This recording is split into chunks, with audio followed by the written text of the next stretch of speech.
What's up, guys? I hope you're doing well so far. Let's cut straight to the chase. What's the deal with the shadow crystals?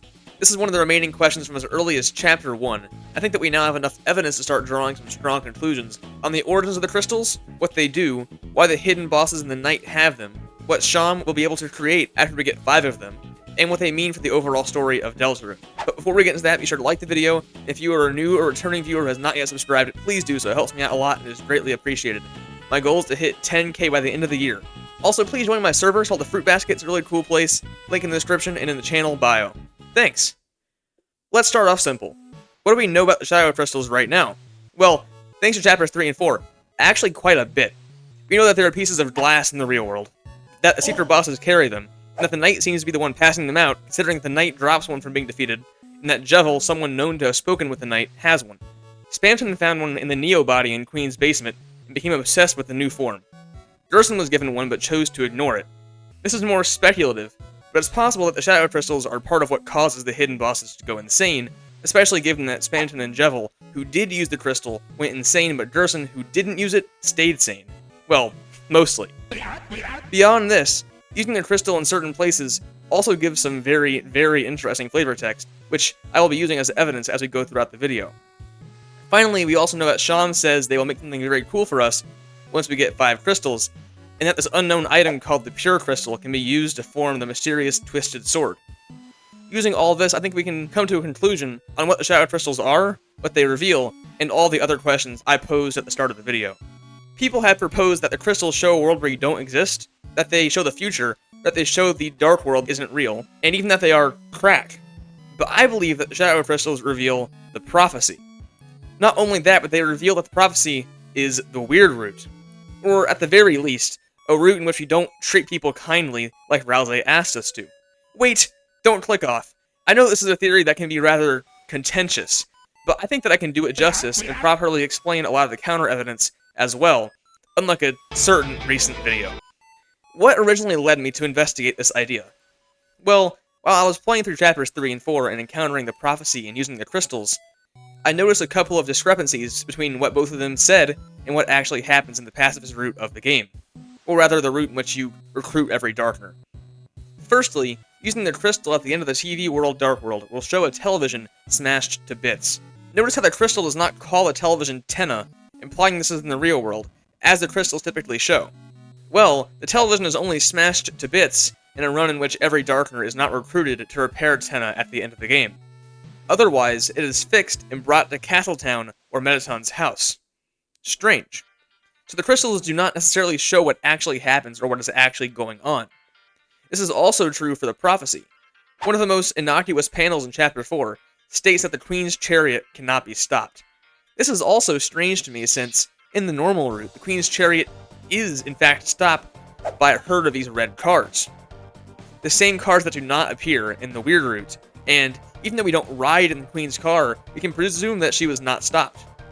These two incidents cued me into the idea that both the prophecy and the crystals are subject to being defied through our kindness to the Darkners. So I continued thinking and investigating, and someone on the Discord server reminded me of the start of Chapter 1. Ralsei says that the prophecy foretells the journey exactly, but that our choices do matter, and if we are nice, then we may get a happy ending. If not, the result may not be favorable. This is phrased as if the unfavorable outcome is the one foretold by the prophecy, and that the happy ending brought by being kind is an active attempt to twist fate by Ralsei. This also aligns with how Ralsei and Susie react to the end of the prophecy in Chapter 4. It seems to be pretty bad, but we have proven that by being kind to Darkners and not using them to find love, level of violence, we can stop the Queen's chariot, and we can prevent the television from being smashed to bits. We even defeated a Titan, which seems to renew Ralsei's hope that we can still defy fate. So, the recruiting route, as I will call it, is actually the subversion of the prophecy, and other routes, particularly the weird route, still follow the shadow crystals and the prophecy. There's even more to be said about Ralsei's behavior. He seems to be privy to the player's ability to manipulate other characters, and seems to be making an effort to stop it. In Chapter 3's weird route, Ralsei will comment that taking Noelle to the festival is a bad idea, or at least taking her alone. He will also look directly towards the player during the scene in which Susie swaps controllers with Chris, and Susie comments on Chris making her do something. The fact that ralsei is so concerned about these things tells me that he knows that the interpretation of this panel of the prophecy is not as innocent as romantic love, but is actually about the player controlling one of the Lighteners, likely Noelle, into finding love, in the Undertale sense, on the weird route, and is actively trying to prevent that, just like he is trying to subvert the rest of the prophecy through friendship. This, of course, suggests to me that the prophecy is the weird route, or is at least not the normal route up to this point. I think this makes sense. It would be narratively satisfying, to me at least, if we were able to produce a happier ending through being kind, and that we were actively punished for trying to forcefully break the prophecy through the weird route by accidentally making the prophecy and its unfavorable outcome come true. This also aligns with how Gerson interacts with the Shadow Crystal. In his battle, he tells Susie about the Lord of the Hammer, the book that he wrote based on the prophecy. He states that the book never got finished, and encourages the Fun Gang to write their own ending using the white pen of hope. He rejects the prophecy. This would then make sense for the crystal to be the prophecy. He is not interested in the crystal because he knows the prophecy, and he also knows that it's not set in stone. If the crystals reveal the prophecy, then it also helps explain Jevil and Spamton's reactions to the crystals. They both go insane and take different approaches to how to handle it. I actually made a whole video on this topic a while ago. To put it briefly, Jevil embraces the end of the prophecy and uses it as an excuse to live as he pleases. Essentially, hedonism. A false freedom. Spamton fights obsessively to break free and achieve freedom. These are expected reactions to looking into a crystal that shows a very bad ending that is supposedly set in stone. Further evidence for their crystal showing the prophecy is that both Jevil and Spamton have knowledge of things that only those who know the prophecy would. Jevil tells us that Queen is going to return, and mentions Hell's Roar, two things that are seen in the prophecy, or at least the tale of Hell is seen in the prophecy. He also phrases Queen's return as if she is to be feared, when in reality she was rather reasonable and not all that scary. It's almost like he only knew the Queen's chariot could not be stopped, and did not know that much about Queen herself or that we could talk her down. Spamton also has dialogue if you check Tenna with one of his items equipped during Tenna's boss fight, stating that Tenna dies at the end of the story. Now, this could simply be him dissing Tenna, or it could mean that he believes from the prophecy, as seen in his crystal, that Tenna will die shortly. So, the Shadow Crystals revealing the prophecy would explain Gerson's response to the crystal, why Spamton and Jevil went insane, and also why they have such a strange amount of knowledge. I also think that it can explain the connection to the Knight and maybe even Wing Gaster, and I'll explain that in my final segment where I give a more overarching story for Deltarune and how the crystals tie in. Before we get there though, there are a few more questions that I seek to answer with this theory. For example, let's circle back around and review some of the Shadow Crystal flavor text that is yet to be discussed. The ones that simply show you the real-world area of where you are in the Dark World are simple. It's showing that the fountain will be sealed. There's also one that shows Susie glaring at you, which may happen sometime in the future if Susie discovers what is going on with the player and Noelle, or maybe even some other incident that may occur on a non-recruit route. Even more hauntingly, there's one that shows Noelle close to you, whispering, which eerily resembles this scene from Chapter 4's Weird Route. This flavor text is one of the most compelling pieces of evidence for the crystals showing the prophecy to me, as well as the prophecy being the Weird Route. There's also the iconic seeing through Chris's hand flavor text, which became even more interesting with Chapters 3 and 4. I will explain this further in the next video, but I would like to mention that I think this is another indication that the prophecy is the Weird Route. We have seen that Chris is willing to harm themselves in order to prevent us from making us do certain things, such as biting their hand when we try to make them tell Susie that they will never play piano again. This, with all the other Chris hand references that I'll discuss next week, suggests to me that Chris may lose their hand in an attempt to stop us from doing something truly awful through their body in the future, likely on the Weird Route. This will explain why the crystal doesn't show Chris's hand. We are seeing the prophecy, the Weird Route in which they lose their hand. The final piece of flavor text is the most damning piece of evidence for this theory. When you use the crystal in front of the final prophecy panels in Chapter 4, the text of the prophecy does not change. Chris shakes the crystal, as if to make it show a different outcome, but it still does not change. This is the only instance in which the crystals show exactly what is behind them.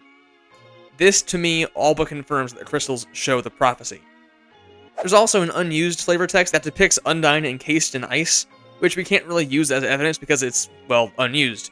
But it also points towards the Weird Route stuff because, well, it's like she's in some King of Snowgrave. Before I get into some of the counterpoints for this theory and then integrate it into Deltarune's story, Let's talk about where the shadow crystals come from, and what Sham might be able to make with them. Firstly, I think it's possible the crystals come from some kind of stained glass window from the church.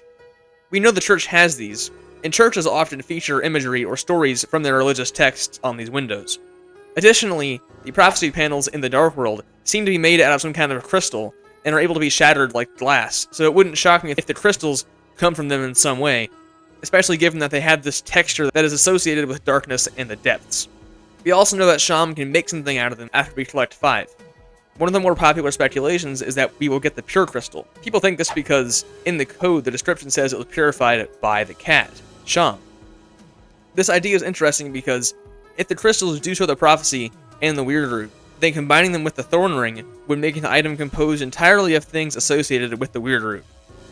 Also, if you abort the weird root, you're able to keep the thorn ring, which means that you are twisting fate by denying the weird root as laid out in the prophecy.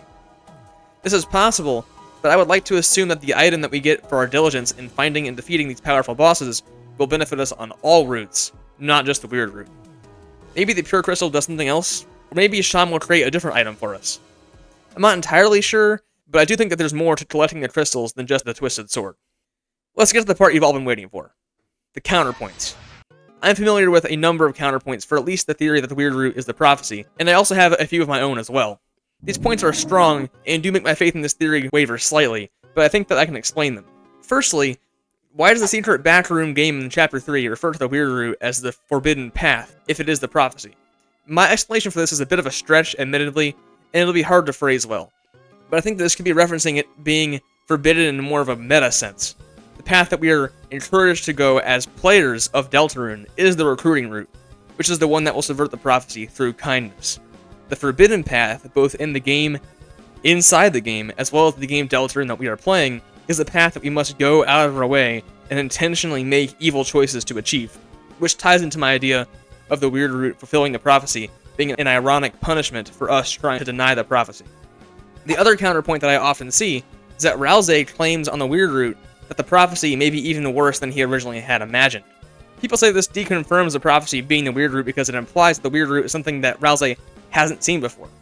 I think it's possible, however, that Ralsei is just simply recontextualizing what he already knows of the prophecy, and realizing that what he thought was already a bad ending may actually be far worse under a different lens. Just like some aspects of the prophecy, like the girl who finds love, for example, are ambiguous and subject to interpretation. I actually made a video on that panel recently, so check it out. I think that Ralsei is simply watching a different interpretation unfold that is much darker than what he had imagined. The final piece of counter-evidence that I would like to bring up is actually one that I have not seen around yet, and that is regarding the descriptions of the heroes on the weird route. More exactly, Chris. In the stats menu of Deltarune, you can see the level of each of the heroes, which corresponds to the chapter of the game, as well as a title that changes frequently, usually for comedic effect. On the weird route of Chapter 4, Chris's title becomes Dark Bead, broken off but still marching along the path. This not only clarifies that the broken blue bead in the hospital was likely Chris, not Burley, but also raises the question of, if the weird route is the prophecy, then why does Chris become broken off the path in Chapter 4? Well, my best response to this is the same as the Forbidden Path one, which is that we are simply breaking the normal flow of the game in a meta sense, not in the in-universe sense. I would also suggest that since Chris is apparently still on the path, that the weird root is at least encompassed in the prophecy, if not just outright the prophecy itself.